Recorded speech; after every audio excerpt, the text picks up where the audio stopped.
오늘 우리가 말씀 읽은 성만찬의 내용을 가지고 우리가 같이 은혜를 좀 나누고 하나님께서 우리에게 요구하시는 태도에 대해서 우리가 좀 생각을 했으면 좋겠습니다. 예수님께서 최후의 만찬, 마지막 만찬을 통해서 제자들에게 나타내 보이신 것이 두 가지가 있습니다. 첫째는 자신의 죽음에 관해서 말씀하십니다. 자신이 이 땅에 오셔서 마지막으로 감당하셔야 될 그 십자가를 그 만찬 자리에서 예표해 주십니다. 그 예표하심의 첫 번째는 뭐냐? 자신의 몸이 그 많은, 그러니까 제자들뿐만이 아니라 많은 인생을 위하여 찢겨질 것이다 라는 것과, 또 자신의 피가 죄 사함을 얻게 하려고 많은 사람을 위하여 흘리는 피가 될 것이다 라는 이 첫 번째 사실을 예수님께서는 만찬의 자리에서 제자들에게 가르쳐 주십니다. 자신이 희생양으로서 제자들과 모든 인생들을 위한 그러한 삶이고 죽임 당하십니다 라는 것을 드러내 보이시죠. 그리고 또 하나, 이 만찬 자리에서 예수님께서 말씀하시고 있는 내용은 제자들에 대한 경고의 말씀입니다. 즉 제자들이 예수님을 배신할 것이고, 그러니까 그 중에 한 명이 예수님을 배신해서 팔게 될 것이고, 또 모든 제자가 예수님 때문에 실족하여 자신을 버릴 것이며, 베드로라는 그 한 제자는 예수님을 그러니까 부인하는데 밤이 지나기 전에 3번이나 부인할 것이다 라고 예수님이 말씀해 주셔요. 만찬의 자리에서 일어난 이러한 일들을 통해서 예수님은 자신이 어떤 분이시라는 것을 분명하게 밝히셨고, 또 제자들이 오늘 우리가 얼마나 연약한 인생인가라는 것을 깨닫게 하셨다라는 거죠. 그래서 예수님께서 베풀어 주시는 만찬에 참여할 때 오늘 우리는 이러한 마음가짐을 가지고, 즉 주님의 가르치심을 가지고 우리가 만찬에 참여해야 됩니다. 이 만찬에 참여하는 우리는 그 만찬을 베푸신 분의 생명 가운데 동참하는 것, 그리고 그 진리를 깨닫고 우리가 참 생명을 얻게 되는 그런 존재라는 것을 인식을 해야 된다라는 것이죠. 오늘 우리가 이런 만찬이나 또 주님의 말씀이나 또 우리가 드리는 이런 예배나 예식이나 이런 모든 하나님과의 관계에서 맺어진 이런 태도들을 우리가 점검하는 것을 통해서 더욱더 하나님이 기뻐하시고 올바름의 그런 표현으로 우리의 삶을 드리는 그런 고백의 시간이 될 수 있기를 소망합니다. 오늘 우리가 묵상할 철저함의 품성 역시 마찬가지입니다. 철저함이라고 이야기하면 어떤 일을 행하는 것에 있어서 철두철미하게 해야 된다라고만 인식하기가 쉽습니다. 그러나 보다 더 근본적으로 우리가 하나님과의 관계 속에서 나타내 보여야 될 태도로서 이야기할 때에 하나님은 우리를 위해서 자신의 전부를 포기하셨습니다. 자신의 전부를. 그래서 우리가 구원받은 하나님 나라 백성 자녀가 되고 관계가 맺어졌다 그러면 오늘 우리 또한 하나님 앞에 대해 우리의 전부를 드려야 됩니다. 다시 말하면 작은 죄 하나라도 허용하지 않는 그런 그리스도인의 본질적인 태도를 우리가 보여야 된다라는 것이죠. 하나님의 사랑과 은혜 속에 예수 그리스도의 살과 피로 맺어진 관계에 대한 오늘 우리의 책임이 어떠해야 됩니까? 내가 그 책임을 완수함에 있어서 철저함의 태도로 나타나 보여야 된다라는 거예요. 우리가 구원받기 위해서 그 어떤 행위가 그 구원에 영향을 미치지 않습니다. 다시 말하면 우리가 구원받은 것은 하나님의 은혜로 값없이 구원받은 거예요. 그렇다면 구원받은 자로서의 삶을 살아감에 있어서의 책임은 너무나 막중합니다. 매우 심각하게 우리가 받아들여야 됩니다. 내가 은혜로 값없이 구원은 받았지만 구원받은 자의 삶을 살아감에 있어서의 그 책임은 말할 수 없이 막중하다라는 거예요. 그래서 우리는 하나님 앞에 그 작은 죄 하나라도 허용하지 않기 위함의 몸부림, 철저하게 우리의 마음의 중심을 다해서 하나님의 뜻을 이루어드리기 위함의 삶을 살아내려고 힘쓰고 애써야 된다라는 것이죠. 지금 이 시대 많은 그리스도인들이 죄에 대해 너무 무감각해져 있는 것이 사실입니다. 자신의 죄에 대해 너무 관대한 것도 사실이에요.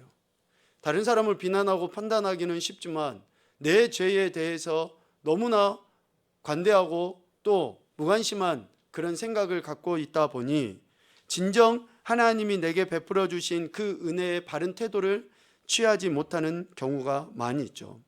그래서 오늘 이 철저함의 품성을 다시 한번 우리가 묵상하면서 주님과의 친밀한 교제에 걸림이 되는 그 어떤 것도 제거해 나가기를 원하는 우리의 마음을 하나님 앞에 고백하고 또 그런 배움을 통해서 우리가 올바른 태도를 취해 나갈 수 있기를 소망합니다. 먼저 성만찬 전에 주님께서 요구하시는 것이 있어요. 이제 앞으로 우리가 성찬 예식을 이렇게 진행해 나갈 때에 우리가 이런 마음을 가지고 성찬 예식에 참여하면 좋겠다 생각을 하는데, 먼저는 떼어진 떡과 잔을 받기 전에 철저하게 우리 자신을 살피는 것이 필요합니다. 고린도전서 11장 28절에 사도 바울이 성만찬에 대해서 우리에게 교훈해 줄 때 주님이 우리에게 하시는 명령이 이겁니다. 고린도전서 11장 28절 말씀 우리 한번 봅시다. 시작. 사람이 자기를 살피고 그 후에야 이 떡을 먹고 이 잔을 마실지니. 아멘. 만찬에 참여하는 자의 첫 번째 태도는 자기 성찰입니다. 자기를 살피는 거예요. 여기서 자기를 살핀다라고 하는 그 말은 예수님께서 우리에게 보여주신 그 마음에 대해 내가 똑같은 마음가짐으로 대하고 있는가? 라는 것을 살피는 거예요. 예수님은 나에게 은혜를 베풀어 주시기 위해서 자신의 전부를 드리셨잖아요. 그 자신의 전부를 드리신 것에 대해 내가 똑같은 마음가짐으로 그 만찬에 주님의 살에, 주님의 피에 참여하고 있는지를 되돌아보는 거예요. 주님의 희생을 내가 그것을 온전히 받아들이고 있는지를 살피는 것이 첫 번째라는 것입니다. 사도 바울은 이렇게 만찬에 대해서 이야기하면서 자기 자신과 하나님과의 관계, 그리고 자기 자신과 다른 몸의 지체들과의 그 관계를 먼저 살펴야 된다라고 이야기합니다. 우리가 흔히 십자가를 어떻게 표현합니까? 하나님과 나와의 관계, 나와 이웃과의 관계로 표현을 합니다. 하나님께서 우리를 구원하시기 위하여 지시게 하신 예수 그리스도의 십자가가 하나님과 나와의 관계, 나와 이웃과의 관계를 살피게 한다라는 것과 같이 내가 만찬에 참여할 때에 내 자신이 진정 하나님과의 그 올바른 관계를 취하고 있는지, 나를 위해서 그렇게 십자가 지신 주님의 마음을 내가 온전히 받아들이고 있는지를 살피는 것과 함께 내가 지체들과의 그 관계 안에서 그 올바름을 취하고 있는지를 살펴야 된다라는 거예요. 예수님께서 제자들에게 말씀하실 때 성전에 예배드리는 자에 대한 태도를 가르치시죠. 예물을 드리려고 제단 앞에 나왔어요. 그런데 그 마음 안에 찔림이 있는 거죠. 누군가에게 원망 들을 만한 일이 있어요. 형제와의 관계 속에 어쩌면 더 근본적으로 내 마음 안에 하나님 앞에 내어놓지 못한 그런 죄의 문제로 인해서 걸림이 되는 게 있어요. 그러면 주님이 어떻게 하라고 말씀하십니까? 제물을 내려놓고 형제하고 먼저 화목하고 난 이후에 제물을 드리는 거예요. 내가 하나님 앞에 예배드림에 있어서 그 자금에 찔림이 있으면 그것을 회개하고 하나님 앞에 예배드려야 될 것에 대해서 주님은 말씀하고 있는 것입니다. 이처럼 우리가 주님의 살과 피에 참여하는 이 만찬, 주님의 말씀을 읽고 묵상하고 내 삶 속에서 드러내기 위해서 내가 예배드리는 이 시간에 조금의 걸림이라도 있으면 그것이 해결돼야지 된다라고 이야기하는 거죠. 이것이 바로 살피는 거예요. 이것이 주님이 나를 사랑하심에 있어서 전적으로 그렇게 하신 것 같이 내가 그렇게 주님의 살과 피에 참여함에 있어서 그러한 철저한 자기 성찰, 자기 살핌이 있어야 된다라는 것이죠. 만약에 그렇게 하지 못하면 주님의 몸을 분별하지 못하고 먹고 마시는 것이 되고 그것은 결국 자기의 죄를 먹고 마시는 것이다 라고 이어서 바울은 이야기를 하는 것이죠. 이처럼 자기를 살피는 것이 필요합니다. 자기를 살핀다라고 하는 것을 보다 더 우리가 구체적으로 표현해 보면 내 자신의 연약함대로 살지 않는 것이 자신을 살피는 거예요. 만찬의 자리에서 주님이 제자들에게 말씀하신 거죠. 너희 중에 한 사람은 나를 팔 사람이야. 또 너희들은 전부 나를 배신하고 나 때문에 실족해서 너희들은 다 흩어질 거야. 특별히 한 사람인 너는 나를 모른다고 3번이나 부인할 거야 라고 주님이 그렇게 만찬의 자리에서 이야기했어요. 제자들의 연약함을 직시할 수 있도록 주님은 그렇게 분명하게 제자들에게 가르치신 거죠. 오늘 우리도 이러한 주님의 가르침처럼 우리의 연약함이 다 있어요. 어느 누구든지 연약함이 있습니다. 이 연약함을 인식하는 자들은 어때요? 연약함대로 살지 않기 위해서 은혜를 구하는 거예요. 교만한 사람들은 은혜를 구하지 않습니다. 교만한 사람들은 구부릴 줄을 몰라요. 자신의 연약함을 인정하기 싫은 거예요. 소위 자존심이라는 거 이야기하죠. 자존심이 센 사람의 반대의 모습은 정말 연약하다라는 것의 다른 표현이에요. 자기가 진짜 연약하니까 자존심을 내세운 거거든요. 오늘 제자들은 이처럼 주님의 말씀 안에서 자신들의 그 연약함을 바라볼 수 있는 기회를 주님으로부터 제공받은 거예요. 그렇다 그러면 자신의 그 연약함대로 살지 않아야죠. 그 연약한 모습 그대로 살지 않아야 되는 거죠. 마태복음 26장 31절에 그때에 예수께서 제자들에게 이르시되 오늘 밤에 너희가 다 나를 버리리라. 기록된 바 내가 목자를 치리니 양의 떼가 흩어지리라 하였느니라 라고 하신 이 말씀처럼 제자들에게 이미 경고하셨을 때 제자들은 어때야 될까요?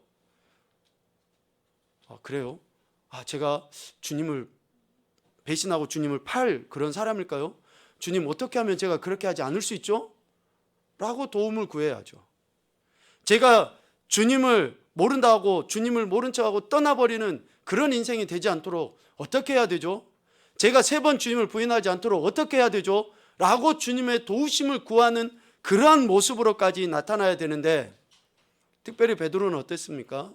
주님이 그렇게 경고하셨음에도 불구하고 자신의 그 연약함을 직시할 수 있도록 기회를 주셨음에도 불구하고 호언장담해요. 저는 절대로 주님 떠나지 않아요. 주님이 잡혀가신다고요. 그럼 저는 옥에까지 따라가겠고요. 주님이 죽으시면 저는 죽기까지 하겠어요. 라고 호언장담을 해요. 그런데 결과적으로 어떻게 됩니까? 베드로는 주님을 부인하거든요. 베드로의 이런 호언장담, 절대 나는 그렇게 하지 않겠다라고 하는 그 모습은 자신의 연약함을 직시하지 못한 어리석음이고 그 어리석음은 영적인 교만함입니다. 영적인 교만함. 주님, 제가 어떻게 하면 주님을 부인하지 않을 수 있죠? 주님이 제게 하신 그 모든 말씀이 생명의 말씀인데 제가 주님을 떠날 수 없지 않습니까? 어떻게 하면 주님을 부인하지 않을 수 있죠? 라고 더 겸손하게 주님의 은혜를 구하라고 주님은 경고하시고 기회를 주셨음에도 불구하고 베드로는 그렇게 하지 못했던 거죠. 이러한 영적인 교만함이 결국은 베드로의 가장 수치스러운 그러한 모습으로 오늘 우리에게 기억이 되는 겁니다. 그리고 만찬의 자리에서 이렇게 만찬이 이루어져요. 누가복음 22장에 보면 이 만찬이 이루어지고 나서 그 이후에 길을 가는데 제자들 가운데 큰 논쟁이 이렇게 일어납니다. 논쟁이. 어떤 논쟁이냐? 누가복음 22장 24절에 보니까 그들 사이에 그중 누가 크냐 하는 다툼이 일어난지라. 아니, 만찬의 자리에서 주님이 그렇게 말씀하셨잖아요. 자신의 그 죽임 당하심이 모든 인생을 위해서 철저하게 자신이 낮아지고 죽어지는 희생에 대해서, 헌신에 대해서 말씀하셨음에도 불구하고 제자들은 그 만찬에 참여해놓고도, 그 예배에 참여해놓고도, 그 예식을 드렸음에도 불구하고 그 자리를 떠남과 동시에 누가 크냐? 내가 섬김을 받아야 되는 거 아니야? 내가 네보다 나이 많잖아. 내가 직분을 가졌잖아. 내가 무엇이잖아. 라고 이렇게 서로 자기가 높아지려고 하는 그런 어리석고 안타까운 모습을 나타내 보이는 거예요. 주님이 만찬석 자리에서 우리 인생의 연약함에 대해서 가르치셨을 때 그들은 돌이킬 기회로 삼아야 되는데도 불구하고 그러하지 못했다라는 거죠. 누가 크냐? 이것은 바로 육적인 교만함입니다. 육적인 교만함. 어느 누구든지 그래요. 높임을 받고 싶어 하죠. 누군가 나를 섬겨줬으면 좋겠어요. 누군가 내게 먼저 인사를 해줬으면 좋겠어요. 누군가 나를 알아줬으면 좋겠어요. 누군가 내게 싫은 소리 안 했으면 좋겠어요. 이게 우리 안에 육적인 이런 모습이 있습니다. 그러나 주님은 어떻게 하셨습니까? 그 싫은 소리 듣기 위해서 오신 거예요. 그 아픈 말 듣기 위해서 오신 거예요. 심지어는 죽기까지 하시기 위해서 주님은 오신 거잖아요. 그래서 오늘 우리는 주님이 보여주신 태도처럼 우리 안에 있는 영적인 교만, 육적인 교만을 꺾어버리고 만찬의 자리에, 예배의 자리에, 하나님의 말씀 앞에 서야 될 그러한 존재이다라는 거죠. 그렇게 하지 못하면 또다시 주님의 그 십자가를 능력 없는 것으로, 주님의 살과 피가 아무런 효과와 능력이 없는 것으로 치부해버리는 그런 우리의 어리석음 받게 되지 않는다라는 거예요. 여러분, 하나님의 말씀을 믿습니까? 힘이 없어도 날이 이렇게 해도 우리가 힘을 내셔야 됩니다. 하나님의 말씀을 믿습니까? 그 하나님의 말씀을 믿는다고 하는 것은 그 말씀이 내 삶 속에서 드러나야 된다라는 것을 같이 담고 있어요. 그 안에. 그게 믿는 거거든요. 그게 믿는 거예요. 그래서 하나님께서 하시는 그 말씀에 대한 나의 태도가 그렇게 나타나 보일 때에 하나님의 역사를 우리는 경험하고 이 마지막 때 그 많은 인생들에게 하나님의 살아계심을 증거하는 그러한 인생이 되는 것이죠. 주님이 경고하심처럼 우리의 작은 죄 하나라도 우리가 그것을 범하지 않고 허용하지 않기 위해서 우리가 얼마나 연약한 존재인가를 먼저 인정하고 알고 그 도우심을 주님으로부터 구할 때 우리는 그런 겸손한 자로서 하나님의 은혜를 나타내고 증거하는 인생이 된다라는 것이죠. 여러분, 우리 인생의 연약함을 있는 그대로 인정하는 겸손한 자가 될 수 있기를 소망합니다. 그러할 때에 더욱더 기회가 주어집니다. 자, 그러면 우리의 연약함의 대표적인 것이 무엇일까? 뭐가 우리가 연약한가? 내가 힘도 있고 내가 남들보다 돈도 있고 할 수 있어요. 그런데 내가 진짜 살펴야 될 게 무엇인가? 바로 그것은 우리 마음의 중심입니다. 내 마음의 중심의 태도를 주님은 살피기를 원하셔요. 철저함의 정의가 일이나 말에서 무시하고 넘어가는 것이라고 하는데, 이렇게 일이나 말보다도 그 근본되는 우리의 마음을 제대로 살피지 않으면 안 된다는 거예요. 그래서 다윗은 자신의 마음을 하나님 앞에 고백하고 작은 죄 하나라도 철저하게 하나님께서 깨끗하게 씻어주기를 간절히 소망하며 하나님 앞에 간구하는 그런 기도를 올려드렸습니다. 시편 51편 2절 말씀입니다. 봅시다. 나의 죄악을 말갛게 씻으시며 나의 죄를 깨끗이 제하소서. 아멘.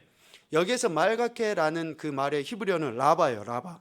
이 라바라는 단어는 번성하다, 많다라는 그런 의미로 성경에서 자주 쓰여집니다.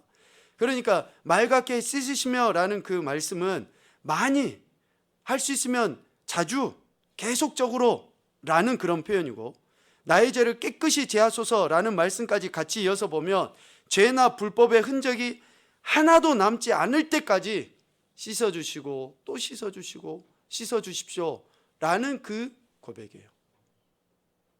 우리의 마음 안에 작은 죄 하나라도 0.001%라도 그 죄가 남지 않도록 주님이 내 마음을 깨끗하게 정결하게 해주십시오 라는 그 고백으로 지금 다윗은 하나님 앞에 올려드리고 있는 것이죠. 철저하게 정화하려면 여러분 대충 할 수 없어요. 설렁설렁 할 수 없습니다. 우리의 죄의 문제 하나님 앞에 고백할 때요, 어떻게 대충 할 수 있어요? 절대 그럴 수 없어요. 그래서 철저함의 시작은 내 마음의 중심, 그것도 죄인된 내 마음의 중심이 하나님 앞에 올바르게 서서 티나 더러움이 없애지는 그러한 은혜를 구하는 것, 그것에서부터 철저함의 시작입니다. 예수님께서 만찬을 통해서 우리에게 철저함의 이 품성을 말씀하시는 그 핵심의 이유는 예수님이 십자가에서 물과 피를 다 쏟으시고 자신을 전적으로 다 드려버리신 것 같이 우리가 하나님 앞에 대한 그런 태도를 취하기를 주님은 우리에게 그것을 요구하고 계시는 거예요. 그래서 오늘의 말씀을 통해서 우리가 철저함의 품성이 얼마나 중요한지 다시 한번 우리는 깨달아 알 수 있게 되는 것이죠. 이처럼 우리가 우리 자신의 연약함을 살피지 않고 만찬에 참여하는 것, 하나님 앞에 예배드린다고 하는 그 자체는 결국은 누구의 몸에 죄를 짓는 거예요? 주님의 몸에 죄를 짓는 거예요. 고린도서 11장 27절에 사도 바울은 이렇게 이야기합니다. 그러므로 누구든지 주의 떡이나 잔을 합당하지 않게 먹고 마시는 자는 주의 몸과 피에 대하여 죄를 짓는 것이다. 내가 내 마음을 온전히 다하지 못하고 예배한다고 하는 것, 말씀을 내가 받았다고 하는 것, 이것은 결국 주님의 그 영광을 가리우는 행위에 지나지 않는다라고 이야기를 하는 것이죠. 여기에서 합당하지 않게라는 그 말은 중요하지 않게, 귀하지 않게 라는 그런 의미예요. 마음을 다하여 철저하게 대하지 않는 그런 모든 것들을 합당하지 않게 라는 표현으로 쓰고 있습니다. 그래서 하나님은 우리가 하나님을 섬길 때 예배나 예식이나 말씀을 읽고 묵상하고 행하는 그런 모든 영적인 행위들을 할 때 어떻게 하라고 이야기하십니까? 합당하게 행하라, 마음을 다해서 해라 라고 이야기해요. 지난 시간 우리가 신명기 6장 말씀 보았죠. 6장 5절입니다. 너는 마음을 다하고 뜻을 다하고 힘을 다하여 내 하나님 여호와를 사랑하라. 다 하라는 거예요. 다. 전부예요. 전부. 온전함을 이야기합니다. 온전함. 어느 누가 이렇게 온전하게 할 수 있겠습니까? 못하죠. 그러나 하나님 앞에 우리가 보여야 될 태도가 그러해야 된다는 거예요. 이를 위해서 우리가 몸부림쳐야지 된다는 겁니다. 성령님의 도우심을 구해야 된다는 거예요. 내 육적으로 할 수 없어요. 맞습니다. 그러나 우리 안에 계신 성령님, 말씀으로 존재하신 그분 앞에 우리가 더욱더 은혜를 구하고 가까이 나아갈 때에 다하는, 합당하게 행하는 자의 모습으로서 하나님의 영광을 드러내게 되는 거예요. 우리가 예수님을 사랑하는 것, 그 예식에 참여하는 것, 또 하나님을 섬기는 것, 예배하는 것 등의 모든 행위의 기본은 바로 철저함, 다하는 것이라는 것을 우리가 잊지 않았으면 좋겠습니다. 지금 이 시간에도 여러분들, 저도 그 자리에 앉아서 예배 드렸었고 설교를 하는 이 시간에도 여러분 우리의 생각이 얼마나 빠르게 움직이고 큰 줄 여러분 아시죠? 지금 이 시간에도 험한 생각이 다 왔다 갔다 합니다. 막 사람도 보이기도 하고 뭐 어떤 일들이 생각이 나기도 하고 예배에 집중 못해요. 누구 때문에 아니라 내 스스로 예배에 집중 못해요. 이것을 어떻게 우리가 온전히 하나님 앞에 마음을 다해서 예배 드렸다라고 할 수 있겠어요? 우리가 평생 예배 드려도 온전하게 예배 드리는 한 번도 없을 거예요 아마. 사실이에요. 저도 그런데 설교하고 말하고 있는 이 시간에도 다른 생각이 나는데 막 사람이 보이는데 어떻게 온전히 예배 드렸다고 할 수 있습니까? 못해요. 그래서 우리가 그렇게 하나님 앞에 마음을 사로잡아 온전히 예배하기 위해서 갖가지의 방법들을 쓰는 거예요. 눈을 마주친다든지 입술을 본다든지 또 메모를 해본다든지 또 막 잠이 올라오면 진짜 막 여기를 허벅지를 때려 본다든지 막 그렇게 하는 거예요. 왜? 내 생각이 하나님 앞에 굴복되지 못하게 만드는 그 모든 것들로부터 내가 하나님 앞에 철저하게 굴복하기 위해서 그런 예배를 평생에 단 한 번만이라도 우리가 정말 드리고 갔으면 소원이 없겠어요. 저부터서가 그렇게 하나님이 기뻐하시는 예배를, 만찬을, 그래서 이제 우리 앞으로 성만찬 할 때요 이런 마음가짐으로 우리가 하나님 앞에 예배 드려야지 되는 그 핵심의 이유가 뭡니까? 주님의 몸에 또 죄를 짓지 않게 하기 위해서 그러는, 주님에게 죄를 짓지 않게 하기 위해서 그렇다라는 것이죠. 그래서 여러분 우리가 철저하게 정말 하나님의 그 하나님 앞에 우리의 온 마음을 다하는, 우리의 속마음을 철저하게 하나님 앞에 드리는 그러한 태도를 보여야 되는데, 그러면 우리의 속마음을 철저하게 하기 위해서, 살피기 위해서 우리는 어떻게 해야 되는가? 오늘 사도 바울의 이어지는 말씀들을 통해서 우리가 교훈을 얻는데요, 하나님의 주된 관심, 우리의 속마음을 철저하게 깨끗이 씻는 것이라고 할 때에 우리가 그럼 어떻게 우리의 속마음을 철저하게 깨끗이 씻을 수 있는가? 고린도후서 7장 1절 말씀 보죠. 시작.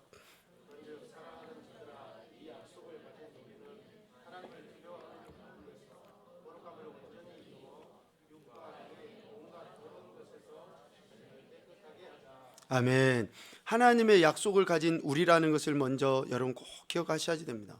세상 사람들은 자기를 살필 수가 없어요. 아무리 도덕을 잘 지키고 아무리 자기가 똑똑하고 유식하고 인격적이라 해도 주님과 관계없는, 즉 약속의 언약의 말씀을 가지지 아니하는 그 인생들은 철저하게 행해 나갈 수가 없어요. 그래서 약속을 가진 우리는 하나님을 경외하고 하나님의 말씀에 대한 그런 굴복함을 통해서 거룩함을 이루어가는, 성화되어져 가는 그런 삶 가운데 육과 영의 더러운 것들을 깨끗하게 씻어나가는 그런 삶을 살아갈 때에 이것이 우리 자신을 살피는, 우리의 속마음을 살피는 그러한 모습과 태도가 된다라는 것이죠. 그래서 사도 바울은 디모데후서 2장 21절에 이야기합니다. 그러므로 누구든지 이런 것에서 자기를 깨끗하게 하면, 이런 죄에서 늘 자기를 살피고 온갖 더러운 것에서 자신을 깨끗하게 하면 귀히 쓰는 그릇이 되어 거룩하고 주인의 쓰심에 합당하며 모든 선한 일에 준비함이 되리라 라고 이야기해요. 우리가 하나님의 영광을 드러내고 하나님의 기뻐하신 뜻을 드러내기 위해서 우리 자신을 날마다 성찰시키는, 살펴가는 그러한 모습이 있어야 된다라는 거죠. 그래서 우리는 오늘 시인과 같이 이런 기도를 해야 돼요. 이러한 철저함에 그 마음부터 삶의 태도까지 나타나도록 주님의 은혜를 구하는 기도를 해야 됩니다. 시편 139편 23절 24절입니다. 같이 보죠. 시작. 하나님이여 나를 살피사 내 마음을 아시며 나를 시험하사 내 뜻을 아옵소서. 내게 무슨 악한 행위가 있나 보시고 나를 영원한 길로 인도하소서. 아멘. 이러한 고백으로 우리가 날마다 하나님 앞에 나갈 때에 우리의 속마음을 깨끗하게, 질서정연하게, 우리의 속마음이 깨끗하지 않는데 어떻게 외적으로 이게 깨끗할 수 있어요?